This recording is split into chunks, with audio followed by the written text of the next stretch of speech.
สวัสดีครับเพื่อนซีผู้ฟังทุกคนต้อนรับเข้าสู่รายการ Insight AI Brief ของเรากันอีกครั้งนะครับวันนี้เราจะมาเจาะลึกงบการเงินที่บอกเลยว่าร้อนแรงที่สุดตัวหนึ่งในหน้ากระดานตลาดตอนนี้เลย ใช่ค่ะ ร้อนแรงจนกราฟเทคนิคแทบจะลุกเป็นไฟเลยทีเดียว คือแบบปกติเวลาเราดูหุ้นเทคโนโลยีเนี่ยมันจะมีความคาดหวังสูงปรีดใช่ไหมครับแต่สำหรับ Forth หรือที่เราอยากเปรียบเทียบว่าเป็นยานแม่เทคโนโลยีสัญชาติไทยลำนี้เนี่ยช่วง 2 ปีที่ผ่านมาตลาดเคยมองข้าม หรือบางทีก็ถึงขั้นปรามาสเอาไว้เลยนะ ต้องบอกว่าช่วงนั้นเป็นเหมือนมรสุมการพักฐานของเขาเลยค่ะ นักลงทุนก็แอบกังวลกันไปต่างๆ นานาว่าเครื่องยนต์จะดับหรือเปล่า แต่วันนี้ครับยานแม่ลำนี้กลับมาปล่อยแสงเลเซอร์ทำลายล้างเรียบร้อย ด้วยการโชว์งบไตรมาส 1 ปี 2569 คือกำไรสุทธิเขาพุ่งกระฉูดไปอยู่ที่ 167.84 ล้านบาท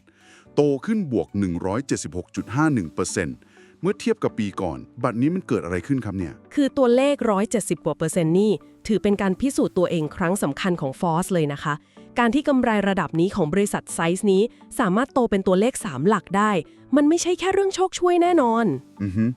ไม่ใช่อะไรที่ฉาบฉวยใช่ไหมครับ ถูกต้องค่ะ มันไม่ใช่การขายสินทรัพย์ทิ้งเพื่อแต่งบัญชีหรือลดต้นทุนระยะสั้น แต่มันมีกลไกเชิงโครงสร้างบางอย่างที่เปลี่ยนไปอย่างมีนัยสำคัญอยู่เบื้องหลังค่ะ โห ตรงนี้เลยครับที่น่าสนใจ เพราะผมไปสังเกตเห็นตัวเลขรายได้รวมของเขา รายได้มันโตขึ้นแค่ 14% เองนะครับ อยู่ที่ราวๆ 2,602 ล้านบาท รายได้โต 14 แต่กำไรโตไป 176 ข้อมูลนี้มันต้องมีอะไรซ่อนอยู่แน่ๆ เป็นข้อสังเกตที่เฉียบมากค่ะ คือถ้าเราเจาะลึกแบบ forensic ลงไปในไส้ในของงบเนี่ย พระเอกตัวจริงรอบนี้ไม่ใช่ธุรกิจตู้เต่าบินแบบที่หลายคนคุ้นเคยนะคะ เอ้า ไม่ใช่เต่าบินเหรอครับ แล้วมันคือส่วนไหนล่ะครับ คีย์เวิร์ดรอบนี้คือธุรกิจรับจ้างผลิตอิเล็กทรอนิกส์หรือ EMS ค่ะ ฝั่งนี้รายได้เขาโตขึ้นเป็น801ล้านบาทหรือบวก 19%แต่อัตรากำไรขั้นต้นหรือ GPM นี้สิคะ คือจุดเปลี่ยนที่แท้จริง เดี๋ยวนะครับ ธุรกิจรับจ้างผลิต ปกติมาจิ้นมันบางเฉียบไม่ใช่เหรอครับ แข่งกันเลือดสาดเลยนะ ใช่ค่ะ ในอดีตค่าเฉลี่ยเขาอยู่แค่ 9.6% แต่ไตรมาสนี้ GPM กระโดดขึ้นมาทำสถิติใหม่ที่ 22.6% เลยนะคะ โห 22.6 นี่มันเหมือนกับร้านอาหารที่ลูกค้าไม่ได้เข้าร้านเยอะขึ้นเท่าไหร่ แต่กำไรพุ่งปรี๊ดเพราะเปลี่ยนจากขายข้าวแกงจานละ 40 บาท มาขายโอมากาเสะพรีเมียมหัวละหลายพันหรือเปล่าครับเนี่ย เปรียบเทียบได้เห็นภาพเป๊ะเลยค่ะ เมนูโอมากาเสะที่ Forge นำมาเสิร์ฟรอบนี้ ก็คือการที่เขาจับกระแส AI Super Cycle ระดับโลกได้ทันท่วงทีค่ะ เขาเปลี่ยนผ่านจากการผลิตชิ้นส่วนโทรคมนาคมทั่วไป มาเซ็นสัญญาระดับพรีเมียมผลิตชิ้นส่วนเซิร์ฟเวอร์ AI แล้วก็อุปกรณ์ Edge Computing ด้วย อ๋อ พวกอุปกรณ์ที่ประมวลผลปลายทางใช่ไหมครับ ใช่เลยค่ะ โดยเฉพาะกลุ่มที่มีความทนทานสูง หรือที่เรียกว่า Rugged AI ค่ะ ลองนึกภาพระบบ AI ที่ต้องไปตั้งอยู่กลางแท่นขุดเจาะน้ำมันที่มีแรงสั่นสะเทือนตลอดเวลา หรือในโรงงานที่ร้อนจัดดูสิคะ คือมันไม่สามารถไปอยู่ในห้องแอร์เย็นฉ่ำแบบศูนย์ข้อมูลทั่วไปได้ พังแน่นอนถ้าเอาของธรรมดาไปใช้ ถูกต้องค่ะ อุปกรณ์พวกนี้ต้องการความคลาดเคลื่อนเป็นศูนย์หรือ zero tolerance เพราะถ้าพังกลางคัน ความเสียหายมันมหาศาลมาก ดังนั้นลูกค้าเลยยอมจ่ายแพงระดับพรีเมียมเพื่อแลกกับความเสถียรค่ะ เข้าใจเลยครับ พอเป็นงานสเปคเทพแบบนี้ คู่แข่งก็น้อยลง อำนาจต่อรองเรื่องราคาก็มากขึ้น แถมผมว่ายังมีเรื่องกระแสการย้ายฐานการผลิต หรือ nearshoring มายังไทยด้วยใช่ไหมครับ ใช่ค่ะ พอออเดอร์มหาศาลไหลเข้ามา มันก็เกิดการประหยัดต่อขนาดหรือ economies of scale ต้นทุนต่อหน่วยลดลง margin มันถึงระเบิดออกมาเป็น 176% แบบที่เราเห็นนี่แหละค่ะ โอเคนะครับ ลองมาแกะกล่องชิ้นส่วนถัดไปกันดู เมื่อเรารู้แล้วว่าธุรกิจผลิตชิ้นส่วนมันทำกำไรได้ดีขนาดนี้ จิ๊กซอว์ตัวต่อไปก็คือ และฝั่งงานประมูลโครงการของรัฐล่ะครับ ธุรกิจด้าน Enterprise Solutions ปกติงานพวกนี้กำไรมันบางเฉียบใช่ไหมครับ ตรงนี้มีลูกเล่นที่น่าสนใจมากค่ะ รายได้ฝั่ง Enterprise ของเขาโตเด่นถึง 40% เลยนะคะ แต่733 ล้านบาท จากการส่งมอบโครงการวางระบบ IT ขนาดใหญ่ให้ภาครัฐและเอกชน โตตั้ง 40% แต่งานประมูลส่วนใหญ่มันเป็นสัญญาแบบราคาคงที่ หรือ Fixed Price ไม่ใช่เหรอครับ ถ้าราคาของแพงขึ้นบริษัทก็รับความเสี่ยงไปเต็ม ถูกต้องค่ะ ซึ่ง GPM ของกลุ่มนี้มันก็ย่อลงมาเหลือ 19.5% ตามธรรมชาติของงานประมูลแหละค่ะ แต่ว่าเมื่อเทียบกับวอลลุ่มระดับ 7-800 ล้านบาทต่อไตรมาส มันกลับสร้างเม็ดเงินเข้ากระเป๋าได้อย่างกริบมากนะคะ ๆ เดี๋ยวนะครับ แล้วเขารับมือกับความเสี่ยงเรื่องต้นทุนบานปลายยังไงล่ะครับ นี่คือความฉลาดของ Ford ค่ะ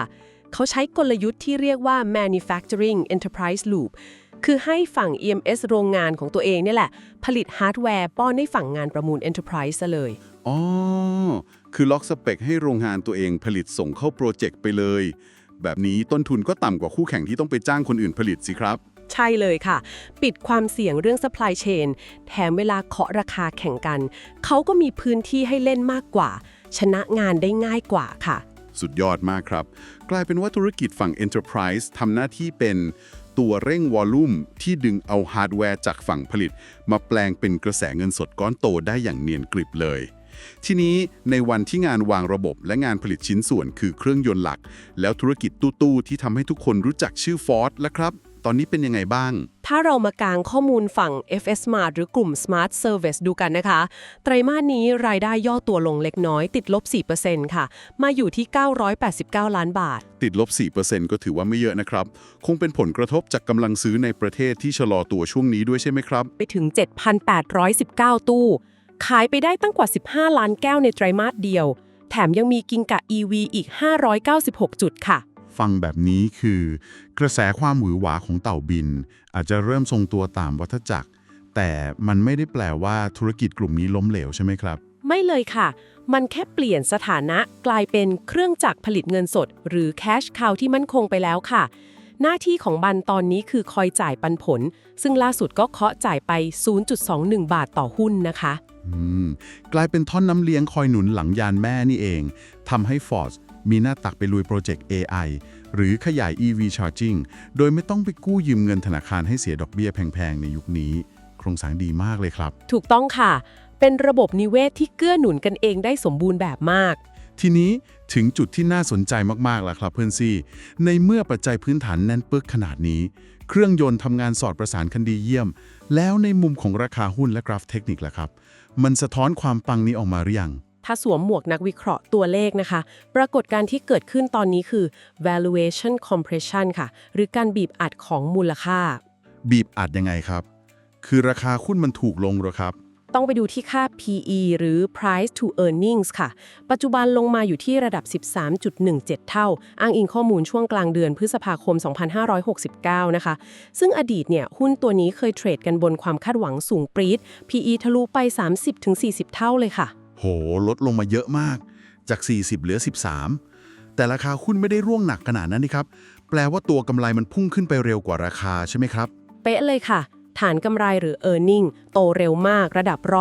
176% มันเลยไปดึงค่า PE ให้ต่ำลงมาอยู่ในโซนที่เริ่มจูงใจนักลงทุนสถาบันและกองทุนในเชิงพื้นฐานแล้วล่ะค่ะ ว้าว เหมือนรถซุปเปอร์คาร์ที่ได้เครื่องยนต์ใหม่แรงกว่าเดิม 2 เท่า แต่กลับตั้งราคาขายถูกลง แบบนี้กราฟเทคนิคก็ต้องมีสัญญาณอะไรโผล่มาบ้างแล้วสิครับ หน้าปัดกราฟนี่ดุเดือดเลยค่ะ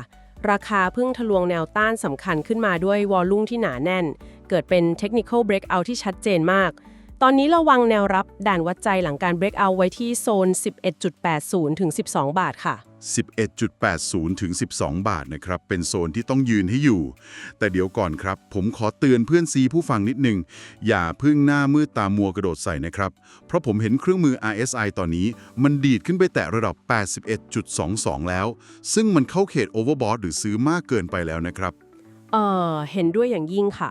ภาวะ overbought แบบนี้อาจจะทำให้มีแรงขายทำกำไรระยะสั้น หรือ profit taking เกิดขึ้นได้ตลอดเวลาค่ะ ต้องระวังความผันผวนด้วย คือไม่ได้บอกว่ามันจะจบรอบนะครับ แต่มันอาจจะมีย่อพักตัวบ้าง แล้วถ้ามันยืนแนวรับที่ 12 บาทได้ ด่านต่อไปที่เราจะลุ้นกันคือตรงไหนครับ ถ้าซึมซับแรงขายและยืนแนวรับได้ แนวต้านถัดไปเพื่อลุ้นไปต่อจะอยู่ที่